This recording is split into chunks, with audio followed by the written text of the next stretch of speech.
Just change.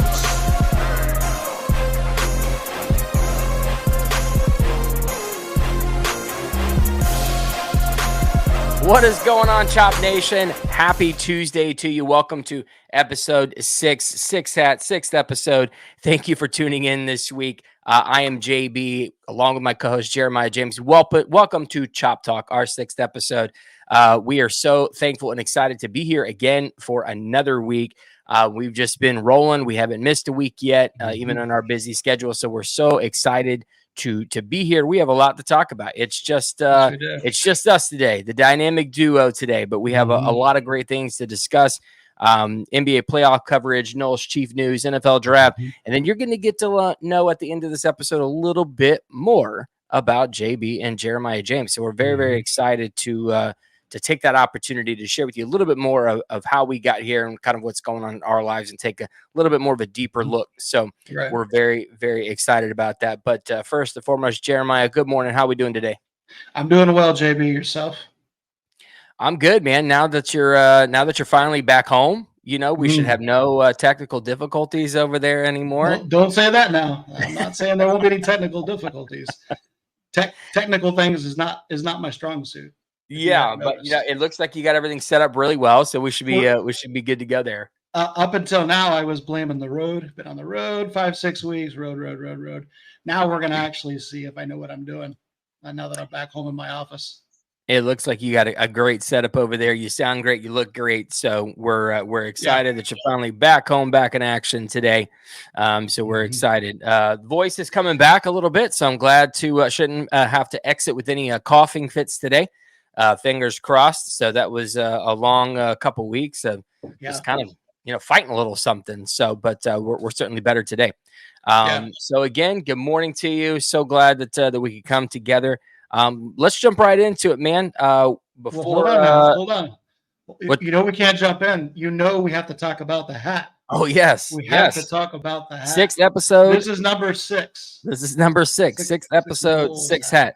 Last week I was after we had cut the feed. I told Jeremiah, I said, I think I'm done. I think that's all the hats. And I thought about it. I was like, oh, you know what? Wait, nope. I think at the very bottom, collecting dust. I got more Noel's hats. I got one more. So I did. So this is. You have a whole room of hats, if I had to guess. You have a whole I do. There's a lot that I have to get rid of. Like this one in particular, I don't really wear very much. Like I said, it collects dust. I have 2 or 3 fitted hats that I enjoy that fit much better that I've had for years. So really it's time to kind of, work into getting, some brand new hats. So I do plan to revamp my hat collection there between fire department hats, Bucks hats, Florida State hats. Surprisingly, I've only got 1 or 2 Magic hats. But they kind of fit a little weird. So finally got one that fits. And I should have worn that one today with the playoff coverage, but you know us, man, we got to represent our teams. So episode 6, hat number 6, but I believe this is where it stops. I was just curious. We will find out if stay tuned to episode 7 to see if JB wears a 7th Noel's hat. Next week we will find out. I can get to going and getting my hat embroidered like I talked about last week, then there will be a seventh hat. But I don't know. We'll see if I have the time to get that accomplished. But if you have plenty of time. You got a week, so I got a week. So if I can get there in a week to getting that done, then that's the goal. So that way I can keep this thing going here, and not have to rotate. For all of those in Chop Nation who are concerned that I'm wearing the same shirt for 6 weeks straight, same hat, same shirt. This is the same Florida fishing shirt I wear for every episode, and this is the exact same hat. Now, I went back and looked as to why these were so special, JB, and I don't think I've shared this on the show yet, but I was actually wearing this hat and this shirt for every single Super Bowl win, the last 3 Chiefs Super Bowl wins. When we were together for Arrowhead South for our group, yep. So this is the lucky hat, and this is the lucky shirt. I was literally. So was that a plan? Well, the first one wasn't, obviously. I actually didn't have a Chiefs shirt that I liked when we beat the 49ers about 4 or 5 years ago. So I wore this because it was black, and I had the hat, and I had some other things. But where are you wearing that shirt when the Bucks beat you? I'd have to go back and look. I had to ask. I plead the 5th. I don't know. I didn't look for that. I'm not looking for if I wore it when the Bucks beat us. which should have never happened. We should have 4 Super Bowls. But I did wear this for every single Super Bowl. I have all the pictures. I can show that to you. We may have some people on the show that were there to confirm. Jeremiah James was wearing this shirt and this hat with a group of Super Bowl champion fans. So yeah, any of your friends that's that why you're it's out there, special. with. Yeah. And I do wear it, and I do wash it. Obviously, turn this down. I do wash I've this got from time to time. So my Dadgum Legend shirt on today. yes, there it is. My old Bobby shirt on there, Dadgum Legend. Bobby Bowden, so Dadgum. Just counting down the days. I think we're less than 120 something days. I think now until the to the kickoff of the opening season when we open in Ireland. Still wondering if by the grace of God there's an ability to get there to Ireland, even if I had to somehow go by myself to go see that game. That'd be kind of a once in a lifetime deal. But I doubt it. But I'll go with you, man. I'll go with you. Yeah, let's do it. So before we get into Chiefs and Knoll news, we're going to tie that into the NFL draft. Let's get on some NBA playoff coverage, man. I'm so excited to kind of talk about this for more than one reason. Because number one, obviously I'm a big Magic fan, and here we are, Game 5 tonight, 8 p.m. Tune in for the Magic to go up 3-2. What's interesting about this is if he's listening, maybe he is going to listen. Or maybe he has been listening, but a buddy of mine, Dan, he's a big Cleveland Cavs fan. I told you about this last week. And I believe that he listens in. And so at the time that the Magic won their first game in the series, I had posted something on Facebook about it. And he commented and said, series is 2-1, right? Just like trying to be smart, and I said, yes, it still is. And he's like, all right, so Cavs in 5. I said, no, Magic in 6. And he said, okay, gentlemen's bet. So we have a bet going. Let's hear it. So here we are. So we are brand new series, tied 2-2, 3 games. Best out of 3 here. And if the Cavs win the series, then you will see JB coming on the show wearing a Cleveland Cavs shirt. Be representing the Cavs, talking about the Cavs series. That's part of the deal. Wearing a Cavs shirt, talking about the Cavs season and their playoff run so far after beating the Magic. And in return, if the Magic do win in 6 or 7, but just win the series in general, then he has to do the same. And he will take photos and he will put it on Facebook, as will I, if the Cavs end up pulling it out. But that's not going to happen. We are riding the momentum. And before we even talk about the rest of the series that are going on, and being a big Magic fan and you supporting the Magic as well, I want to go through some of the recent statistics over these 4 games. So obviously the Cavs won the first 2 games pretty handedly, although the score shows only 10 to 13 points, per game. When that was not really, I watched and I looked at the score for both of those games, and it was abysmal. And so here are some of the big differences in the game. So game 1, Paolo was 21-3, 21 points, 3 rebounds. But we shot 41% from the field and 30% from 3. So not very good. The Magic love to live and die. No, they love to live and die by the 3. They really do. So if their threes are going, they make 12, 13, 14 threes a game, then you're seeing that we're really up there. But if they start making 6 to 8 a game, then they're shooting 6 or 8 for 30. And it's like, okay, well, that's what you're going to expect then at that particular point. The Magic are actually one of the top 5 teams or top 3 teams to get to the free throw line, but they're actually not one of the highest teams at actually making free throws, as crazy as that sounds. So they're one of the better teams to get there, but they don't have a great shooting percentage. Not the free throws were a giant issue in game 1, but the biggest thing for that was turnovers. So they had 16 turnovers in that game. And that's just not going to cut it. When you're shooting 41%, 30% from 3, 16 turnovers, you're destined to, unless the other team is doing the same, which they were not. Donovan Mitchell, Jared Allen, they came out slinging. Came out on fire, a lot of energy, and we're just going to keep up with them, which was surprising, with winning 3 out of 4 in the regular season against them. Game 2, no different. Paolo, 24, 7, and 5, but we shot 32% from the field and 21% from 3 with 17 turnovers. So again, terrible showing, not a lot of energy, couldn't buy a bucket, 0 for 1,000. It was terrible. And in What that it? game, Yeah, go ahead. Paolo had 9 turnovers to himself out of the 17. So the rest of the team had 8. He Yeah. had 9 for himself. Terrible showing. No. So here's where the tide turns. So now you get into game 3. Paolo goes off 31 and 14, double. We shoot 51% from the field, 35% from 3, and only had 9 turnovers. Yeah. So huge change, huge momentum, and you see us destroy them. Yeah. In game 3. Game 4, turnovers were still terrible, but it was the change in the second half. That's what really made it. So Franz went off for 34 and 13. Yes, We he shot did. 55, Franz Wagner. And Paolo did not have a great game.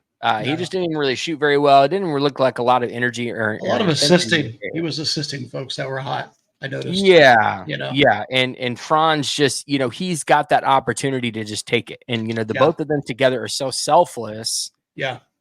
And that understanding that it's, like kind of Paolo's show, but you forget about this guy over here, this German monster over here, and he's going to make you pay. Is it Paolo's show? Because the more I watch, the more I feel like the Wagner, however you want to say it, that's kind of the heartbeat and the lifeblood of the Magic. It seems those brothers, they really are like the thing. If they're hot, we're going to win no matter what Paolo's doing. Just my thought.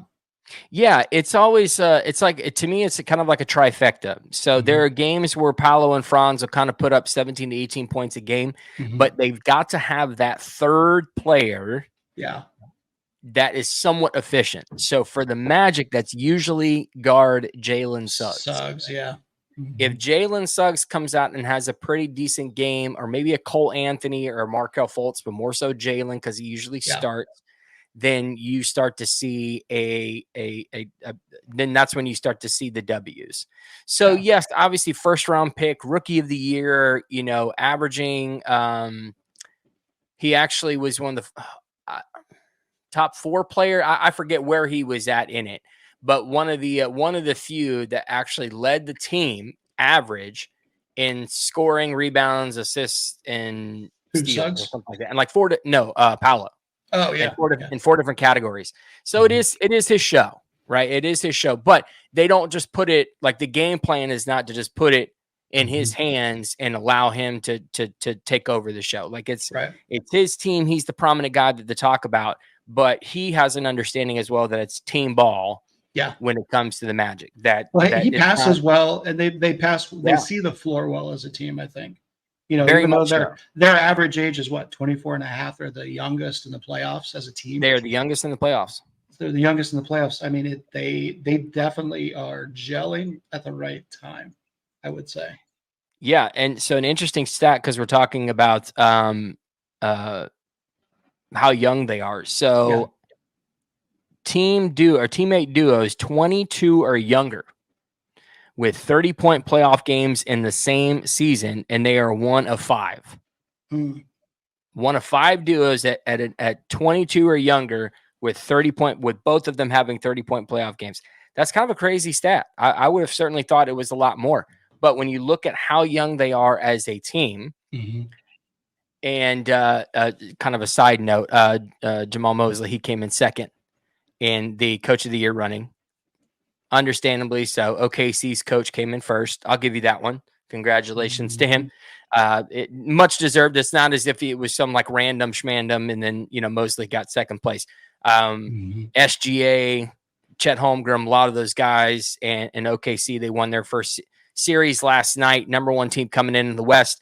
They deserve it, or he deserves it. So great thing. I was obviously rooting for Coach Mosley, but nevertheless. So that is the those 3 in general are really the heartbeat and the energy for the team.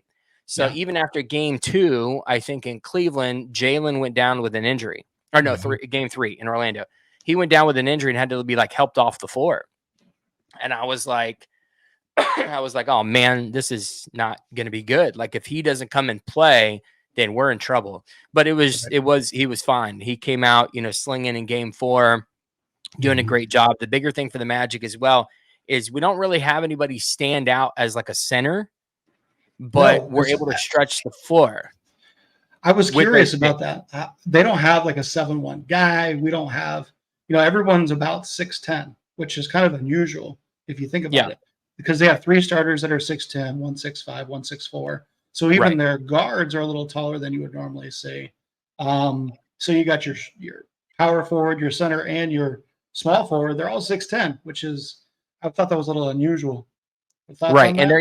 they're able to spread the floor. So like They are. Wendell before game 4, he was like 2 for 9 for 3. And they Mhm. came out and made two Yep. crucial back-to-back ones there Yeah. in the second half of the game. And that is really what turns the tide, is that, like Jared Allen, there, the Cavs center, he just can't be stopped. I mean, the guy's just a No, monster, and we just he don't is. have the big bodies to put on him. Right. I think probably Mo Wagner probably puts the bigger body on him than He most, does. than maybe Yeah. Wendell. And then Jonathan Isaac is tall enough. He's one of the better defenders in the league. And he's still very quick, but he's just not your big body, type of No. guy. But I mean, he Yeah. does He's a thinner. great job. So those three in general do a great job of rotating to that position. But Right. that's the thing, is that all three of them can also shoot the three ball and will Mhm. take those opportunities if you Oh, they let them. do. Oh, they do. Yeah, they do. Which And is they why like I to said, slam it. they're Go and ahead. they're not gonna stop shooting, which is why you go 8 for 30. It's like Yeah. they're just gonna continue to take those shots. And they like to slam it down, man, especially Franz. They just Oh take it to the man, hole. On Allen, there was one in game 1 and one in game 3. I was like, oh my goodness. He just yeah, took Allen to task twice. yes. Did you And see in those? game Do we have those 4, clips? oh yeah, and in game 4, Mo Wagner had one, and that Yes, he guy. did. So in game 4, Franz and Mo both got a technical, right? But they were like harmless technicals, but it's like they've got to bring some type of energy, and that's what you get out of Mo. It's like Yeah. he's coming off the bench, and it doesn't matter what it is. He's flexing, he's Mhm. pointing, he's slamming it down for his 4 points a game. It doesn't Mhm. it doesn't matter. He's just Right. bringing that energy, that intenseness, that Yep. toughness, and you've got to have players like that are Yeah. on your team to help Oh, do yeah. that. So especially with Mo and Jalen Suggs, Mo coming off the bench, it's such a good thing. Yeah. So then in game 4, is when Franz took over. He had 34 and 13, and the Magic shot Mhm. 55.8% and 46% from three. Just had a great offensive night in general.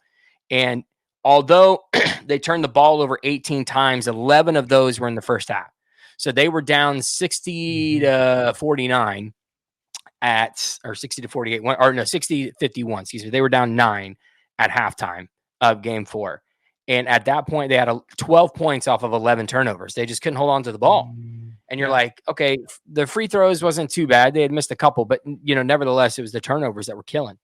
And so it shows 18, but in the second half, we only had 7.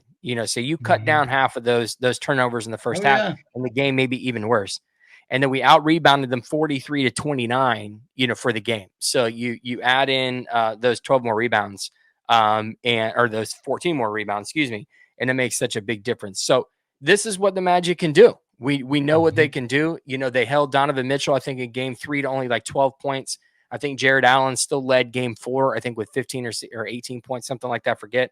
Mhm. But the Magic know what they can do, and the Cavs are a tough team. You got Oh, yeah. Darius Garland, Jared Allen, Mitchell, Mhm. Strus. If he's on his Yep. shooting game, so you've got all these guys even on there that if you're just not if you're not having a lot of defensive intensity, then they're Mhm. just going to take you. And Yeah. in those games with Donovan Mitchell, he'll put 30 up on you if you let him. You just Oh, got you to be will. so. Just had to get my Magic moment out of the way. The other last thing with that is let me see where it is. I have a stat for you as well I want to share towards the Okay, end of this sure. Yeah, piece. because I'm pulling up another stat. So show me one. While you're pulling that up, this is a little older. This is when the Cavs were leading 1-0. But the Mhm. stat was the Cavaliers are 17-1 when leading 1-0 in the playoffs, which is the highest win percentage in NBA history. So Really? now that we're at 2-2, do you think the Magic can make it 17-2? Because this stat was put up when they were up 1-0, right? It's a little Right. older. It's but my question still stands: can the Magic pull this thing out and make it a 17-2 stat? That's I think impressive. so. That is So impressive. this 17 and stat I one. have ties into yours. Sure. So it says the Orlando Magic became the first team in NBA history to trail a series 0-2 and then win games 3 and 4 by a combined 60 plus points. First team NBA history. And so yeah, I believe that they said after the game, you know, those guys, Jonathan Isaac, he came in his interview after the game, he said we have the momentum. Yeah. And it's Well, they absolutely do. right.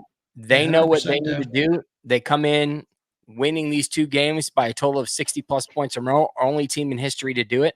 They won 3 out of 4 in the regular season. They know what they can do to beat this team.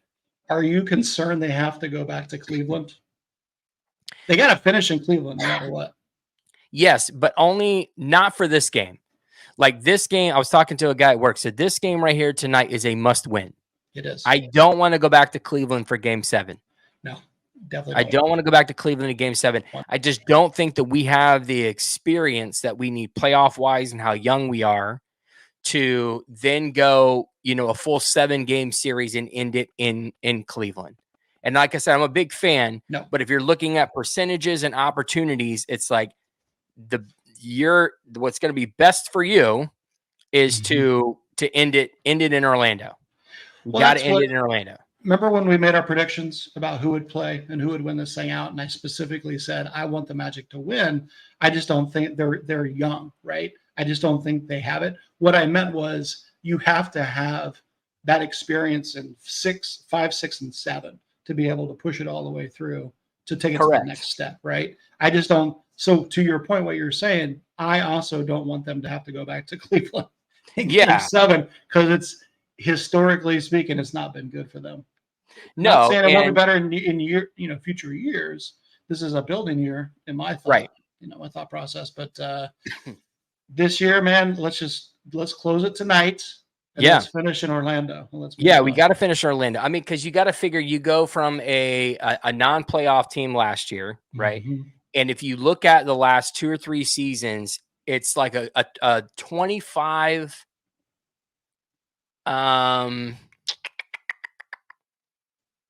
I think it was like a 25 game swing over the last 2 seasons, like a 25 more wins with Mosley and this particular team. So in all actuality, we haven't the players that we have right now, we've actually had for a few seasons now. So like, you know, Franz and Mo, you know, and Paolo, like Paolo came in 2 seasons ago. So even adding Paolo in the first pick in the draft has been that huge addition to the pieces that we had before. So, you know, Jalen Suggs, this is just really his first good year out of 3 or 4 that he's had with Orlando. Like, I'm going to be honest with you. And this, you know, if you're listening to this, Jalen, I apologize. But during last season, struggling with injuries, coming in and out, and you were seeing he just wasn't panning out necessarily scoring wise. Like, you knew that he was a high energy guy, but scoring wise, it just wasn't putting it together the way that you would hope for in a top draft pick. And so you're like, okay, like this just isn't working out. So when it comes to making a trade, we need a shooter. I put him on the block. I said, trade Jalen, bring a shooter in here. And man, he has just loved being in Orlando and has worked so hard. So anyways, I want to stay on point here, you know, time wise. So we'll go through the rest of the series really fast. If we don't mind, I'd like to see how, because who did you pick? I know who I picked, but who did you pick? Remind me. I mean, obviously, I had my dream pick, right? So that was Orlando taking the East. Push that one to the side. Sure. So, but the actual reality pick was Denver and Boston to win it all. Okay. But that took a big hit last night. I don't know if you saw. I mean, Boston's 3-1, so. Well, no, it was Kristaps Porzingis, their starting center. He had struggled with calf injuries and again messed up his calf again last night. I saw it happen, and so yeah, that's going to be a struggle going forward for them. But because he's kind of a big piece, but they still got all the necessary pieces for sure. But yeah, so my teams are still there. I still pick the same winners. Knicks and Nuggets. My 4 winners in the East right now have been Orlando, New York, Indiana, and And Boston. Boston, right? And the reason why I wanted that was because if Indiana wins in that 6-3 spot, then they would go on to play Boston. Boston pulls it out, and they're obviously up 3-1. So I think that Boston pulls it out, Yep, and then I they would go to agree. play Indiana, and we'd have to go play the Knicks. And I think we certainly 1,000% match up much better against the Knicks than we do against Boston at this particular. True. I don't even know if we beat Boston this season. I forget. Yeah, We might have had a win. I'm not sure. But nevertheless, it was like, well, thank God, that the 6th seed is coming through and taking out the right. 3 seed. So they're up 3-1. Dame's still hurting. Halliburton is really taking it, and leading that pacer charge. So that'll be a good series if they can finish pulling that out. And the Magic again, they're going to go up 3-2 tonight. We're going to bring it home on Friday night, close it out at home, and Lips to God's just ears. and bring it on. So far so good. The Nuggets took man, well, that's actually been one of the better series to watch. Like every game has been so crazy there, but the time stats for them have been crazy. So just very, very quickly. So with the Nuggets in LA series, I think it was like 100 out of 200 and something minutes or whatever for the game, 160 something minutes the Lakers led, and only 50 something minutes did the Nuggets lead, and won 4-1 in the series because they gave like a 20-point game, once or twice, where and even last night I saw them up 11-12, at one particular point, the Lakers, and they just cannot hold on. Come the second half, they cannot hold on to those leads Right. and pull it out. And it's just down the stretch, third, fourth quarter. So the Nuggets actually did not lead very much at all time-wise in this series, and still end up winning 4-1. And you see Jamal Murray, 2-game winners.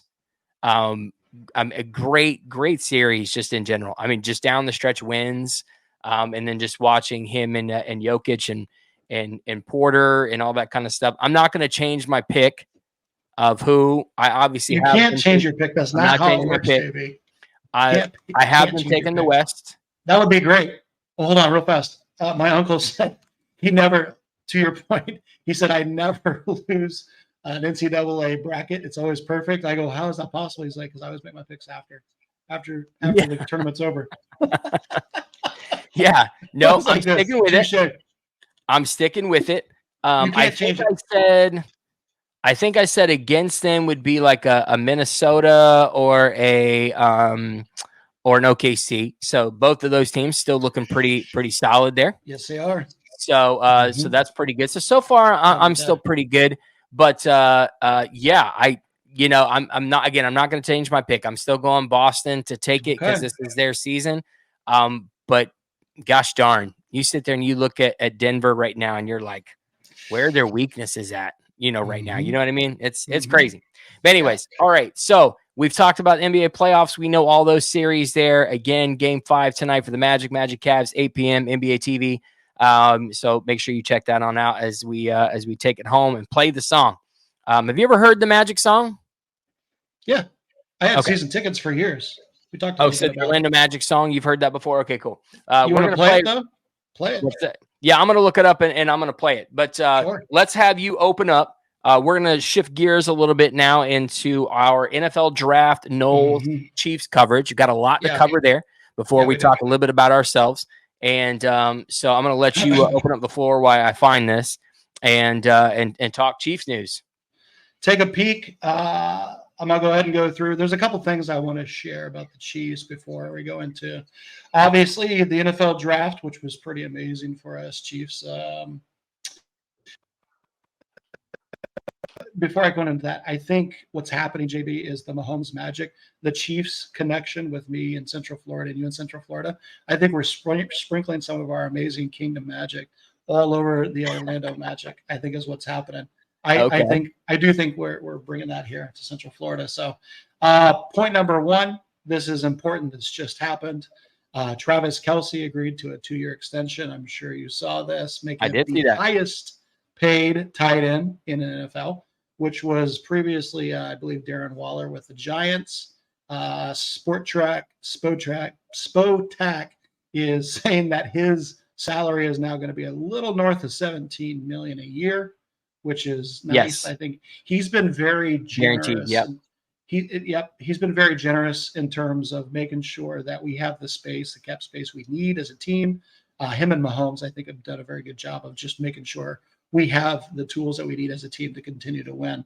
So congratulations, Mr. Travis Kelce. If you ever want to come on our show, I know you're busy with your podcast, New Heights, but if you ever want to come on, pop in and say hi. We'd love to have you here on Chop Talk. Absolutely. So anybody Chiefs Nation, if you know Travis, text him, call him, email him, saying, hey, there's some guys out in Central Florida that really like you a lot. Well, one guy. Send an email. I wouldn't say that JB's a big fan of yours, but he likes top athletes. So we both figured that. I do. No, I'm a giant fan of his. I think that I saw that and was not surprised by it. You know, they don't. You could sit there and say whatever you want about Patrick Mahomes, but you don't have Travis Kelce, you don't win Super Bowls. That's it. He's clutch, man. He's been clutching many plays over the years. Yeah, it's not as if he's just some like random schmandom whatever. It's like Gronk. You know, Tom Brady doesn't win as many Super Bowls if he doesn't have Gronk. He needed him literally with the Bucs. He said, "Come with me. Come to Tampa. Let's get another Super Bowl." Yeah, right. And that's what they did. And he went, and they did. That's no different. It's special. As a matter of fact, Mahomes said on X, formerly known as Twitter, he said, "I told you all, I'm never going to let him leave." He was talking about Kelce. He's like, "I'm never going to let him leave. He's not going anywhere." Gotta keep him. Gotta have him. So that's number one, and that's a very important one because that keeps a huge piece in our puzzle of what we're trying to do for a three-peat here. Number two, Kansas City Chiefs pickup. We'll talk about this, but this is separate. Wide receiver Xavier Worthy. He was our first pick.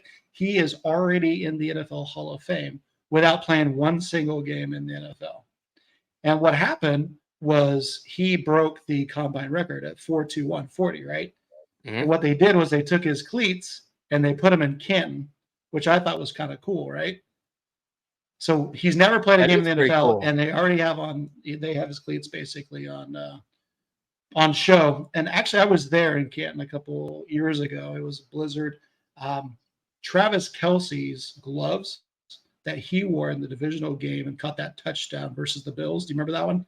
13 seconds, 13 seconds left, tied up the game, went to overtime. That's the one where they changed NFL rules, where everyone had a chance in the playoffs. The overtime rules there. Mm-hmm. The Grim Reaper. Yep. Mahomes going out there just cutting people down. I actually got a chance to see those gloves. I thought that was kind of cool. When I was that is pretty cool. Touring, yeah. And then the third thing is, this is kind of, it's more formal now, but as you know, the Jackson County vote was 42%. It didn't pass. They're not getting the money they need for Truman Stadium, Royals, and the Chiefs. So what I wanted to say on this was, Clark Hunt said, basically the Royals are going to be looking at other options that may not include Truman Sports Complex, and we'll do the same thing, Hunt said. So I really think at this point it makes sense for us to go to our separate ways.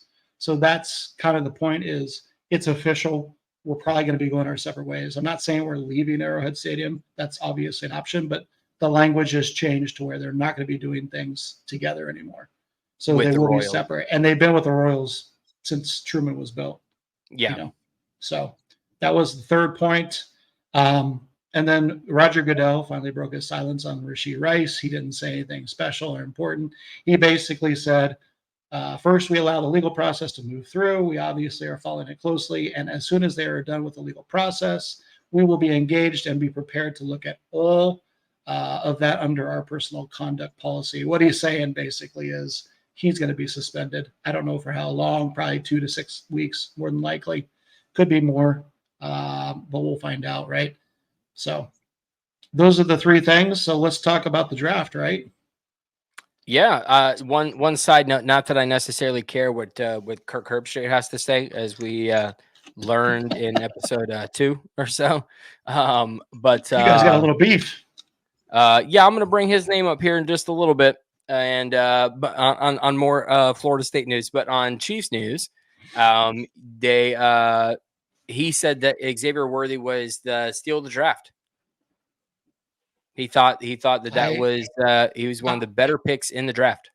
I agree with him, and I'm A little wondering nugget for you. Not that I don't know if you care what he has to say, but I think we have him on the show and we let you guys duel it out, you and Kirk Herbstreit. You go mano a mano, and I'll referee the thing. That'd be wow, fun. That would that'd be be fun. a dream podcast. That would be a dream podcast. I would almost do Kirk, if that you're listening, live. come on. Yeah, live during prime time, so that way we could just just blast it and tell everybody to tune in, and we're gonna just do it live. I say that, but then I'd want to make sure that I was respect him and respectable, and Yeah. so maybe it's better to just record and cut stuff out. Probably wouldn't do it live. No, it might not be Kirk, good if to you're do it listening, live. come on the show. Let's have a little bit of duel. We'll keep it semi-professional. Yeah. So go for it. What honestly, I did read talk about your a pick. lot of the news on the draft. Most people said that the Chiefs got an A or an A minus across the board. Yeah. We just kind of wanted to go through these players real fast. Obviously, Xavier, we're the fastest guy in NFL Combine history. It was our number one pick. My thing is, when will the Buffalo Bills learn to not trade with us? They literally let us slide up or slide down, whatever. They've done this before. Right? Yeah, they traded up. This happened when we got Mahomes in 2017. They were a part of that, and then they got their quarterback the next year. But man, I love the Buffalo Bills. They keep letting us get who we need. Xavier Worthy as number one out of Texas. We've got Kingsley Sumataya, which is offensive tackle out of BYU. Yep. Called both of those on the show last week. Jared Wiley, I like this pick, a big 6'7" tight end, kind of an heir apparent to Kelsey when he's done, whenever you want to hang up the cleats, probably the next 3 to 5 years, I would assume. Out of TCU, this guy, he's a tight end, he's an offensive player, but I think he likes hitting people more than linebackers like hitting people. He makes people pay for trying to tackle him. Jaden Hicks, which I thought was a sweet pick later in the draft at 133 out of Washington State. I saw his tape. Actually, I saw all these guys' tapes, and I was very impressed. Hunter Nuzad out of Penn State, an interior lineman, kind of shore up the offense there, make sure that Mahomes stays safe. At pick 159, 211, we stole Kamal Hodden, Tennessee. Have you seen this guy play? This cornerback? No. Holy cow! I'll text you his highlight reels. It's impressive. Please do. And then we picked up C.J. Hansen, a big body interior offensive line out of Holy Cross, in pick 7, 248. So that's our draft class. Again, most of the analysts have said it's an A or an A minus. There was only, if I looked correctly, there was only about 5 to 7 teams that got an A minus or higher. Everyone else was B, C's, or D's on their draft class. So here's a couple other picks that I thought were important to note. Yeah, I was going to say, top of the 7 that we got. So let's talk real fast about TCU running back Amani Bailey. Did you see that? No. 5'7", I'm 202. waiting for you to get to one particular person in particular. I've got him on my list. I'm just making sure you talk about there in a second. 5'2", 202. Bailey, undersized, obviously, very Barry Sanders, hips on a swivel. He had 5.4 yards per carry. As a senior at TCU, he compiled 1,209 rushing yards on 223 carries. He had 8 touchdowns. And we're thinking more of him for, obviously, a backup for Pacheco, and this obviously is a flat back, third down back. But he's very elusive, right? We got him for $200,000 salary, $250, something like that. Super cheap. Let him battle it out in camp, right? And then he was a weapon. He was averaging 7.4 yards per catch as a receiver in 2023, separate from being a running back. So he's definitely the guy that we need in those third down conversion points. And then the other guy was Steele. He was a prolific running back at Ball State. He transferred to UCLA in 2023 to play under Chip Kelly. He was a part of their backfield. And then he ran for more than 1,500 yards. He scored 14 touchdowns in 2022. And he only managed to take 41 carries at UCLA. So he did a lot of his work at Ball State. But again, he was part of Chip Kelly's offense. Those were 2 pickups that I thought were important to note because we didn't draft a running back, if you noticed.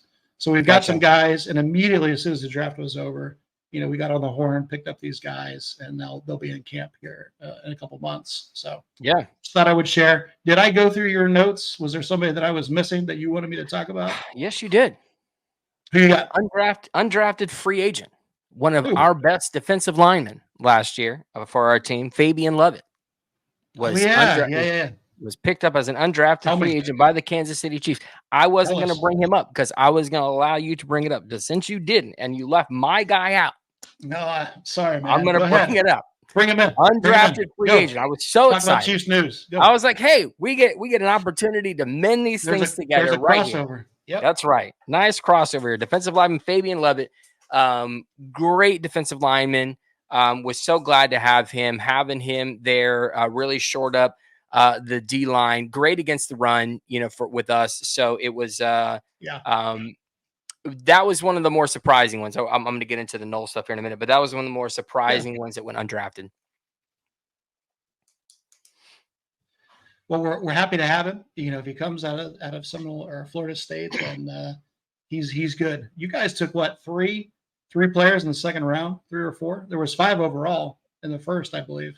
All right, so I'm going to open up the Knolls. You good with the Chiefs? Yeah. All right, let's make sure we talk about how many picks we got right. We were going back and forth. Let's talk about the FSU NFL draft. Is what this was. Other than Michigan, this was the FSU NFL draft, and I hope that Kirk Herbstreit does listen to this particular podcast, because this is a guy that said that these players that I'm going to list off here and talk about here couldn't cut it to play for a national championship. So together.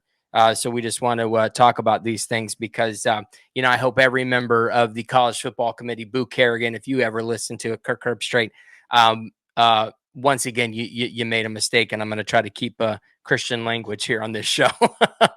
But anyways, Knoll news, very quick note before I get into the NFL draft. Florida State Athletic Director Michael Alford, he recently spoke at an FSU Boosters event in Chicago. And according to a Todd Helmick of nationalchamps.net, Alford told supporters that he expects to be in the Windy City much more starting this summer. And just a little quick tidbit, the Big Ten headquarters is in Rosemont, Illinois, about half an hour from Chicago. So we talked about, everything with the Big Ten. A lot of the legal battle is at a stalemate at this particular moment because we filed in Tallahassee, they filed in North Carolina. So it's a whole big, deal when it comes to the ACC and suing one another and so on. So no real news on the political front there, but just a little side note. NFL in the NFL Knoll news with the draft. So for the 4th time in school history, Florida State had double-digit players selected NFL draft with 10 players earning the honor throughout the weekend. Ooh. They had 10 picks in a single draft.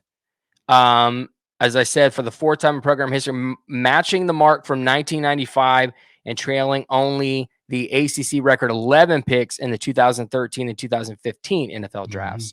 The 10 draft picks tied for the 3rd highest among all programs nationally in 2024 and were 4 more than the 2nd place ACC team. FSU is one of 6 teams nationally with 3 top 40 selections and was the only team in the country to have multiple defensive linemen, multiple defensive backs, and multiple wide receivers selected.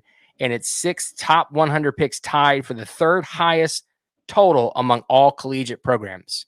I love that. Absolutely amazing.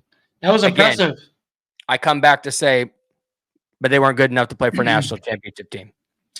So I hope you're all listening because don't have nice things to say to you on that one. But just to go through it. So Edge, Jared Verse, not a surprise, 19th overall in the first round by the Rams. So that was not surprising. He was probably going to be one of our only first rounders there at that point. So that was fine. Were you surprised he didn't go in the first? Hold on. What's that? Were you surprised he didn't go in the first? Because I was a little bit. He did. Jared Verse. He went 19th overall in the first. Oh, he did. That's right. I thought he was first or second in the second. That's Keon Coleman. Oh, that's right. Yeah. Yep. Okay. So wide receiver Keon Coleman, 2nd round, 33rd overall. I was a little surprised that he didn't. I figured he was going to be like a late first rounder. So it didn't really surprise me that he was like the first pick of the 2nd round. It was kind of like, all right, I could see that. I thought, after, you have the Malik Neighbors and the the Dunzeys Marvin and Harrison Jr. Marvin Yeah, Harrison's. After the you have Dunze. that set, then Yeah. later in the at the end of the round was when they would kind of get to those second tiers. But he was second round, 33rd overall by the Bills. This was one of my favorite ones. I don't know if you actually watched this video or not, but defensive lineman Braden Fisk, very, very crucial part of our defensive line with Jared Verse last season. Second round, 39th overall by the Rams as well. Yep. So the Rams just wanting to shore up their D line. FSU. Connection. That's guys. right. And so when they called Braden Fisk, to tell him that they were gonna draft him, the video shows Jared Verse like running into the war room, and immediately Sean McVay passes the phone to him, and they're talking to one another, and they're just in tears. They're just in tears with one another that they finally get to play with each other, yet again there. And the Rams couldn't be happier about it. So that was very, very cool moment. Had me like tearing up, these two Florida State guys just so crucial to our whole entire season, the last two seasons, coming together. Defensive back Renardo Green, second round, 64th overall by the 49ers. Trey Benson, we talked about him, third round. Not really surprising there, 66th overall by the Arizona Cardinals. I thought that was great. And then we get into some of our defensive guys, Jerry and Jones, defensive back to the Jags. Johnny Wilson, sixth round, not really overly surprising there to the Eagles. Great receiver, but a lot of issues with his hands, so he's going to need some work with that. Jaheim Bell, great tight end to New England. He's a little shorter, but I think you'll see that they'll really make him to a great blocking tight end there. But with great hands. So a little bit shorter, but great hands, a lot of power. So I think New England got a great one there. Linebacker Tatum Bethune, great pickup. Seventh round, 251st overall by the 49ers. I think that's a great pickup. But I skipped this guy because he's my favorite, and it made me tear up. Fifth round, 171st overall to the New York Jets, quarterback Jordan Travis. So excited that he got picked up. I thought a team was going to draft him, and I said between rounds 5 and 7. So I was right there on that, and just so excited for him to get his opportunity. And what was amazing, you just saw the reaction from sports in general. Didn't matter the team, didn't matter the analyst, just everybody's so excited. And that just goes to show what kind of guy that is and how important, that he is to a team and what he brings attitude wise. And he's going to be ready for camp. So the injury and stuff is doing great. He's going to be ready for camp. So super, super excited for him. So that's all 10. We did have 3 pickups, undrafted free agents. As we said before, defensive lineman Fabian Lovett by the Chiefs. I'm, as a Bucs fan, I'm fairly excited about this one. Safety Kalen DeLoach. He was one of our best safeties that we had on our team. So very, very quick closing speed, east to west runner. Awesome pickup by the Bucs. I think he's going to do awesome there. And then safety Akeem Dent to the Chargers. So that is my NFL, my Knowles NFL draft. We want to save time for this, but one thing that I do want to put a pin in, NFL draft wise, if we can continue this conversation next week, is our opinions on the 8th overall Michael Penix pick by the Falcons. we want to need 10, 15 minutes for this probably. Yeah. So let's put a pin into that one and talk about like the actual picks, of where we thought, everybody went and the quarterbacks and let's put a pin in that because I do have a lot to say about all the other things. Because I had it all pulled up, but we can hold it till next week. That's fine. Yeah, just looking at time here, I really think that it's important for us to get into what we want to talk about today. As we said at the very, very beginning of the show, we have taken an opportunity to interview a lot of individuals, about 3 or 4 individuals in our 6 weeks here on this show, and have allowed them to really share what sports has meant to them and how sports and their faith have collided, with one another, and how their faith and has impacted their sports journey to success. But the one thing we haven't done is we haven't done that ourselves, and really connecting with you, Chop Nation, in that regard as to how we got into and how sports has affected our lives and how we got into being so passionate about sports. So we wanted to take our last segment today, our last opportunity before we close the show, to share that with you and to really kind of dive a little bit deeper into who we are and what sports has meant to us. So I'm going to open that floor to you first, Jeremiah. Sure, sure. So would love to hear, man, your journey and how you got to this particular point with sports Yeah, and what that's meant to you in your life. yeah, absolutely. And I talked about a little bit week one, all of these things, but I kind of want to go back through it a little bit. Um, I grew up in the Midwest, as we've already found out over 6 episodes, and naturally gifted sports team, a sports family. Dad was a quarterback. I'm still trying to get my dad to come on the show and talk about Kansas news, Kansas sports news. Like he's a walking encyclopedia of this stuff. Oh, And I said, nice. "Well, if I give you a nickname, QB Jim, QB Jim, come on the show." He's yet to say yes, so be praying that my dad says yes to maybe coming on for Sure, we'll 15 come on minutes the or show. something, Yeah. once a month or something. Because you want to know anything about Kansas sports, he knows. He goes to all the games, even if he hasn't had kids in sports. He has four Yeah. of us that played sports. We haven't played in 25, 30 years, but he still goes to the Mac Bullpups games. He goes to sub-state and state football games. He'll Yeah. run into people he knows, but he just loves sports so much. And I'm getting to myself in a second, but I think I get that from my dad. He Okay. just he lives, eats, breathes, sleeps sports. He loves the Lord first and foremost. And then that's his thing. He's just always enjoyed the camaraderie of it, being around, whether it's co-ed or men's sports. He was a starting quarterback. And I do think that we got that from him because when we were growing up, he played Knights of Columbus softball there in Kansas. So we got to run around with all the kids while all the men were playing, softball. This is season in, season out, like kind of you and I do, right? Well, not me Right. anymore. I'm retired. You can see by the beard. I'm going borderline Moses at this point. How much gray I got in the beard, and so I lean back that my father and just being a family of sports nuts basically is kind of what set the tone. Um, we did have some athletic ability. Some were better than others. Out of four of us, I was probably third, maybe in terms of athletic ability. I'm not going to say the names of who was who. I don't want to rile up my brothers and sisters because I'm the oldest of Sure. four, two brothers and a sister. But it's always held a special place in our hearts, right? We talked about my aunt who holds the record from the 70s. She said Mhm. she heard us talking about that on the show. Brother still holds the javelin record at our high school where we graduated out Western Kansas. I talked about three cousins who were all brothers and won 6 state championships. We met one of them. He's the middle brother, Darren Sywert, who was a tight end for the Kansas State Wildcats, was on our show. I believe episode 1, wasn't it? Or 2? 2. 2. And I think we're actually going to make it. This is almost like a running joke. We're actually going to make it under an hour this time. Maybe we'll see.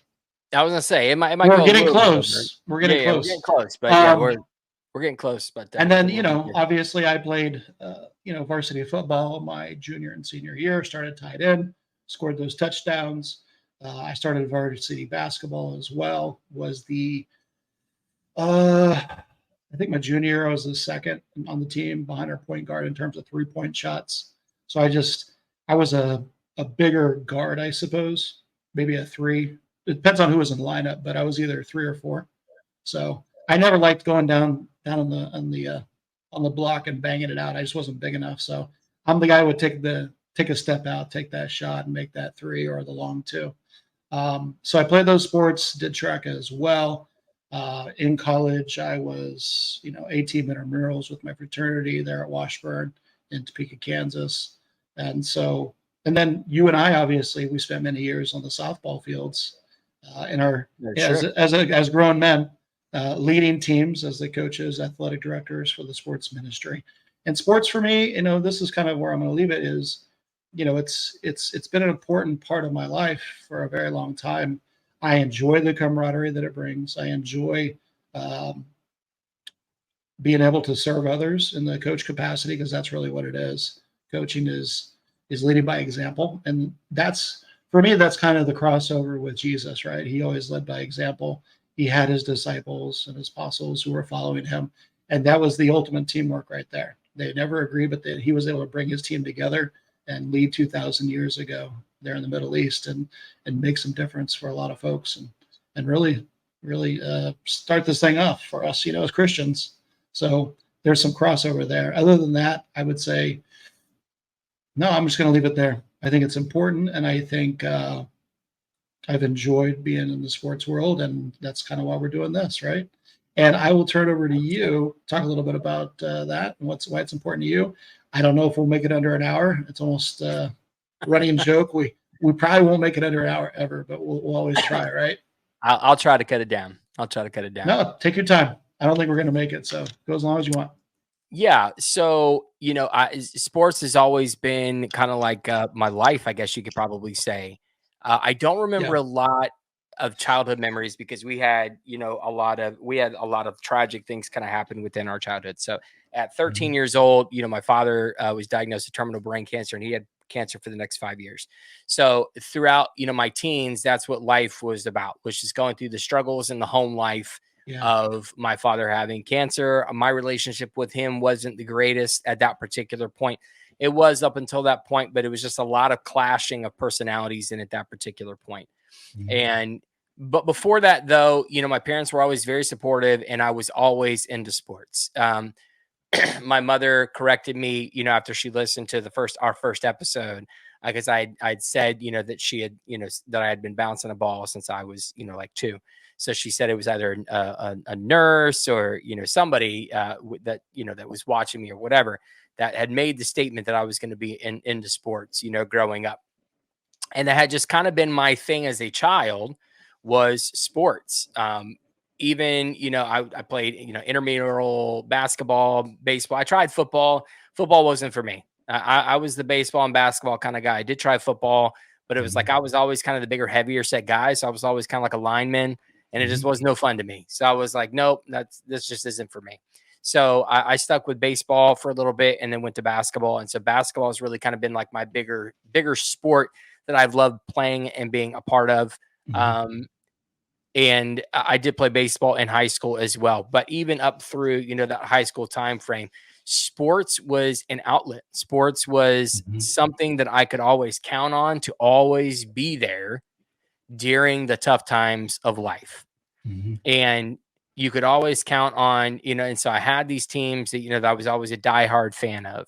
And you could just count on, sports in general to just always be that. That's what you looked forward to when you were going through the struggles of life. It's like, okay, as a kid, we grew up in a Christian home, and we had, our group of friends, at church. And, but, until you actually have that freedom of going, places, and you get old enough to drive or have your own car and so on, then, home life is where it is, or church life is where it is. And we were just going through so much in our life, and I was the only guy in my family. So I have 2 siblings, both sisters. And so other than my father, I was the only boy. And so that was just something that I knew that I could always fall back on, and that was always there, was watching and being a part of sports. So it just became a big portion of my life. Yeah. And so, you fast forward into high school. I played baseball a couple years in high school. Really, really enjoyed that. We didn't have a great baseball team, but nevertheless, really, really enjoyed playing baseball in high school. And then obviously from the time I turned 18 until now, have been playing, softball fairly regularly. What position did you play when you were in high school? What position did you play? Second base. Okay. So I played second base. So I've always been an infielder. Yeah. Not that I'm the slowest outfielder in the world, and not that I can't necessarily play outfielder, but like arm strength wise, that I always had the arm strength to play, infield. And I consider myself to be a little quick, with the hands, so just it was always a second base kind of deal. Weren't you second base when we played? You either pitched when we played together. You either pitched or you were second base ish, right? If I come in now, I'm either first, second, or pitching usually. Well, I mean, when we were playing together, before I retired, I was first base. Yeah, that was usually pitching or second base. Yep. Yep. I kind of took over playing, first base, because we have some younger, quicker guys that we'll put in there at second right now. So I kind of play first base or in the outfield a little bit, but it's more so first base right now when we do play. But so that's just kind of been the thing, is that, my faith and how my faith kind of tied into it was, life was tough, going through those teenage years and just battling it out with my dad. And, you got the teenage hormones, so I'm a part of family that kind of has some, a line of guys that deal with, anger issues and things. And so I was kind of picking up on a lot of that as well. And so life just was not going very good. And it was just very much a struggle throughout like the peak years of my life, the growing years of my life in my teenage years. So sports was just always something that I could then count on. And then even going through my 20s, my early 20s was like really trying to find myself. So in the middle of finding myself, finally moving out of the house, becoming a fireman, trying to navigate being a fireman, but also being a strong man of God, which for a while was a very, very big process to it. It was like that sports was just the one thing I could always count on. Playing sports with the guys at church, playing softball 2 times a year. Sports has just always meant a lot to me in my life because it's just always been that thing that has been there for me. And then, you fast forward then to like the college time, and that's what I wanted to go for. I like podcasting and stuff like that wasn't a big thing, obviously, almost 20 years ago, right? So it didn't exist. Yeah, so this wasn't a thing. And so obviously, this was us doing what we're doing right now is kind of my opportunity to do a lot of what I like to do because it was always sports talk, and it was sports talk all the time. I remember having a chief come up to our fire station, and he's like, he asked about having a conversation with me or whatever about something. And I said, well, anytime you want to come out here, you want to talk sports or you want to talk Jesus, I'm here, man. Let's talk. And because like those are just the two bigger things that I love to talk about and have regular conversation about. Whenever I go to these events with my wife and I'm meeting like husbands, it's like, okay, well, do they like sports? Do they like Jesus? I have a little bit of political knowledge. So are we going to talk politics? That's probably third, low tier. You don't want to really talk about that all that much. But if they enjoy sports, then you got me. Like, then it's not going to be that awkward of a night. But that's just kind of been my first conversation with my wife on the phone. When I first met her, first conversation, somehow March Madness, because it was in the month of March. March Madness got brought into the conversation. The first time you talked to your soon-to-be wife. Yes, so we met through eHarmony. So that's how we met, online dating, eHarmony. And so we had just been emailing, back and forth for a while. So first, as our subscriptions were ending, we were both like, all right, well, we want to continue talking to one another, but we're not going to be paying, anymore for a subscription. So we started emailing each other outside of eHarmony, and then eventually, moving to talking to each other on the phone. So somehow or another, I don't know how it got brought into question, but in our first phone conversation, voice to voice, somehow March Madness got brought up into that conversation. And and so you're true, man. You're all the way through. This guy's the real deal, everybody. It's sports has been the real deal for me. That is what I love to eat, breathe, and sleep. What did she say?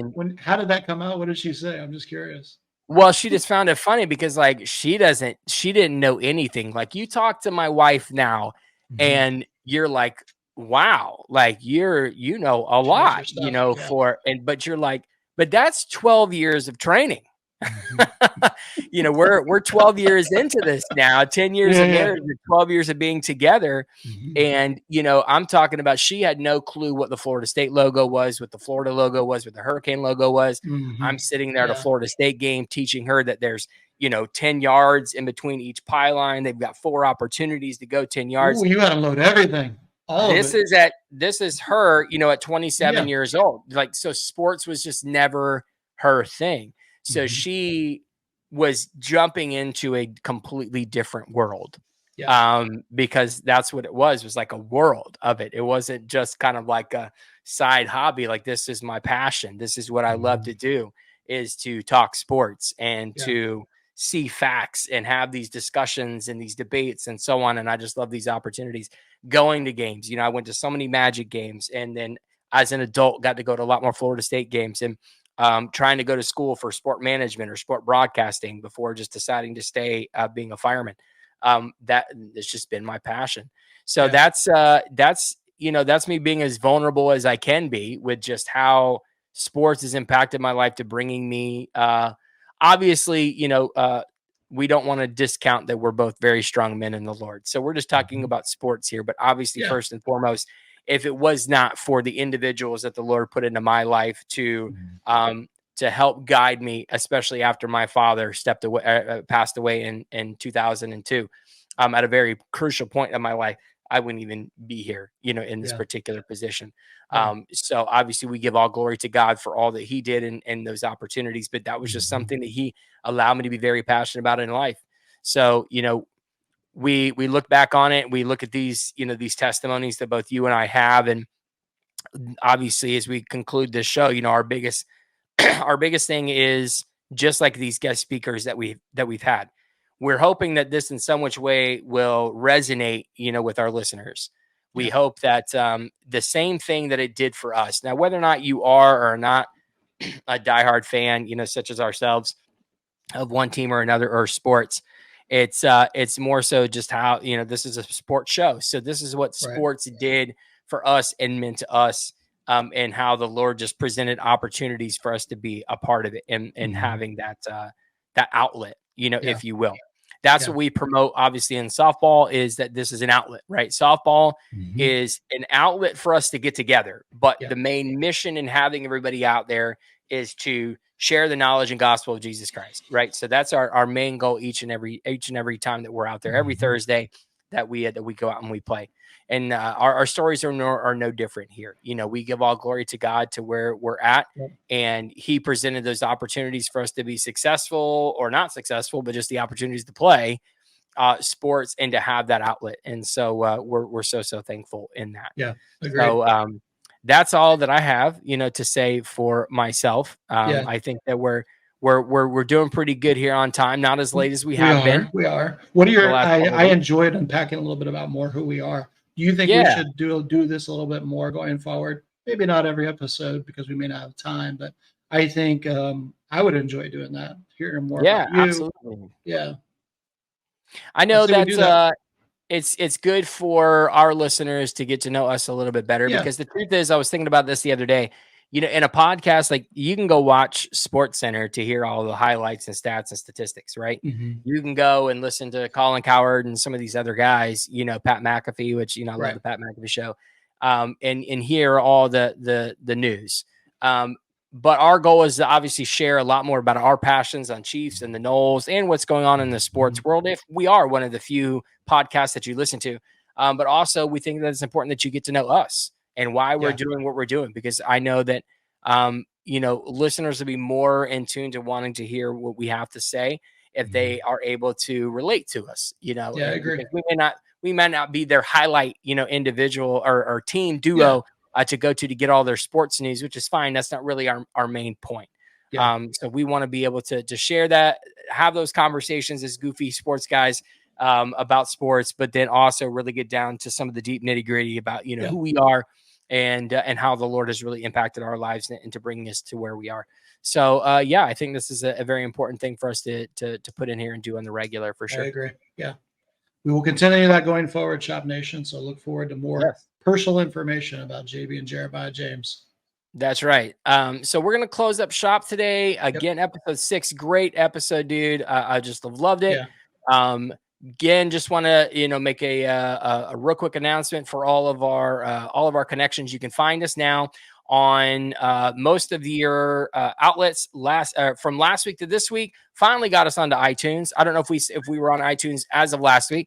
Finally got us onto iTunes. Our artwork finally got to a good size, so that way iTunes and Apple would allow us to put it on there. I was like, oh my goodness, this is just terrible. How many Um, times did it take? it took forever to finally add our artwork to change, because I had to. It's connected to Podbean, which is what we Yeah. use to Right. put all of our content out. And so you have to change it and put it in Podbean. And Podbean has their specifics on Hmm. size and Yeah. pixels, and you have to make sure that it fits with Podbean and what Amazon's are, or not Amazon's, but Apple is. So Apple iTunes has Right. their specifics. So if you can get both of them together, then Hmm. boom, then it goes. And so finally got that out there. So again, you can catch us on any of those. As we said, Apple iTunes, Spotify, iHeartRadio, FM Player, Samsung podcasts, and a few of your others. Again, just look up Chop Talk podcast on any of your outlets and see if we're on there. I know that we're on 5 or 6 of them. You can also check us out on YouTube and see our friendly faces, as you see here on the screen at Chop-Talk-Podcast. And again, don't forget to hit us up, email us at any point at ChopTalkNation@gmail.com. There it is. Okay.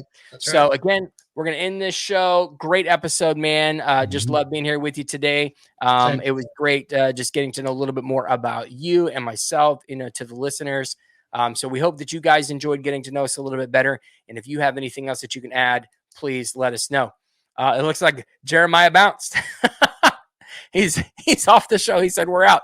So anyways, again, thank you all very, very much. Have a blessed day. Jeremiah would tell you to stay prayed up. So I'm going to do that for him. Stay prayed up. And again, God bless. Have a great rest of your day.